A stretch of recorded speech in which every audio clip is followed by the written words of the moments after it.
Wow, first win nyo sa conference at magandang contribution mo tonight by defending Junmar. Ano masasabi mo sa ginawa mo ngayon? Siyempre, hindi lang naman sa akin yung kumbaga team effort tsaka nagsimula sa practice. Ayun nga, sa mga past few games namin lang kami ng chemistry. Yun, yung last practices namin for practices talagang binuhos namin. Kaya yun yung nag-reflect. So yun, nagiging closer na lalo kami. So yun, individual defense naman yun.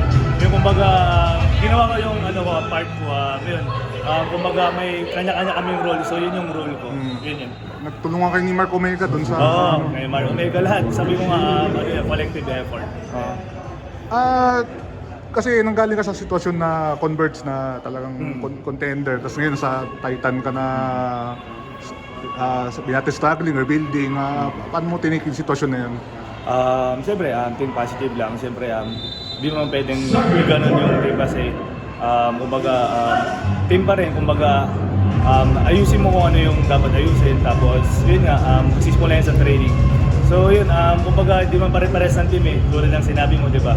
So yun, may iba-ibang culture. Kaya ngayon, yun yung ginagawa yung culture na dinandahan namin na nire-redeem namin yung self namin saka yung team. Ayan. Tingin mo, more wins pa for Titan? Yeah, more wins pa. Okay. Abakan pa. Okay.